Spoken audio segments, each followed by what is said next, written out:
You know, when people can realize that any one of us can be touched by this system, we can't turn a blind eye. You know, we can't keep saying, you know, like Michelle Alexander said in her book, she said something to the effect that she used to think about, you know, people who were getting arrested as if, you know, maybe they did something wrong. Until she began to research it more and realized this is a great disappearing act. The same disappearing act that Angela Davis was talking about.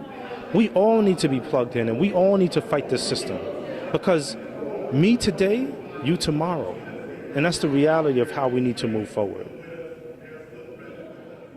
Well, by me being here today and all the family that's here today, it shows a big impact. You know, what our kids has been going through with the stop and frisk and the alarming rate of police killing our young ones. You know, these families coming together showing unity as people and as mother crying out for this murder to stop. You know, that's why we're here. We want to bring awareness to what's going on. It's not just New York. We have people from California, Oakland, Oregon, Portland. You know, a lot of times you only hear one side of the story.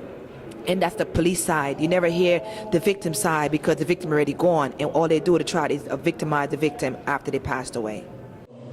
Blame everybody but you for crime. Pick and choose who you want to stitch and drop dime. Then play heroic while you're dragging a limb. Write up the charges, leave, then do it again. Talk shit to your partner how you had him on the ground. Pounding and pounding his face to a mound. Till blood burst forth and you was exhausted and came this close to sending a nigga to his coffin. So I'm one of the members of the Central Park Five, and back in 1989 we were arrested for a crime that we didn't commit, and we were essentially convicted in the newspapers by the media prior to us even going to trial. You know, and the first thing that did was it gave us an unfair opportunity to get any kind of justice back then. You know, people wanted blood, and like I say all the time, had this been the earlier part of the century, we would have been definitely kidnapped out of our homes, hung from trees in Central Park, probably castrated, definitely burned, you know, and that would have been the end of it. I would have been literally only known in history books. My son can't speak for himself anymore, so I'm out here speaking for my son and all the other kids that I adopted. These kids out here became my kids. So these are who I'm fighting for, because also I had a younger son that was in the house when the cop broke in my house and murdered my son, and my young son was there. I'm praying this doesn't happen to him, and this is why I'm fighting so hard, so this doesn't happen to another family. Yeah, my name is Jose LaSalle. I'm one of the organizers of the Stop, Stop, and Frisk Freedom Fighters, and also the co-founder of the CPU, which is the Cop Watch Patrol Unit, and we patrol all the 5 boroughs, Staten Island and all the other boroughs.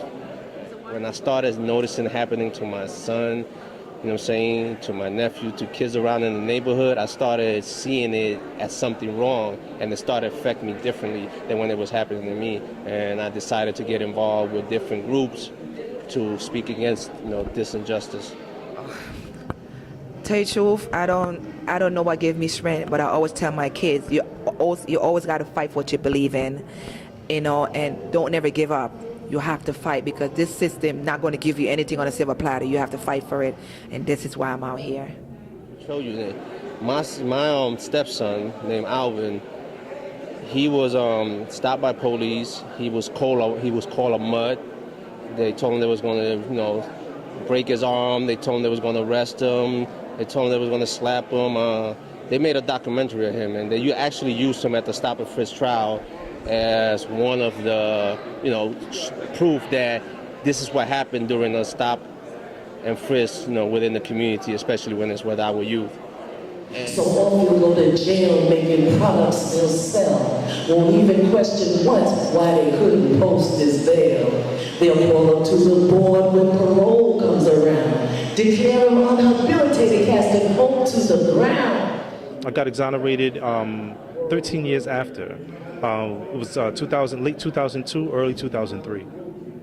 Yeah, I always have to be reminded that it wasn't just the prison term, because the prison term was also coupled with the fact that we had to do time on the streets with the parole.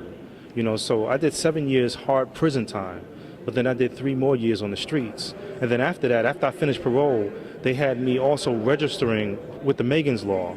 So essentially, they had me to be what they call a level 3 sex offender. And I was going to be registering had I not been exonerated for the rest of my life.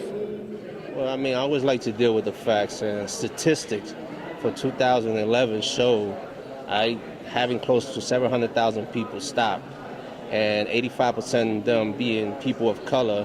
And not only that, 90% of these people that were stopped was innocent. You talk about close to 600,000 people that was not given a ticket, was not given any type of citation, was not locked up or criminalized in any way.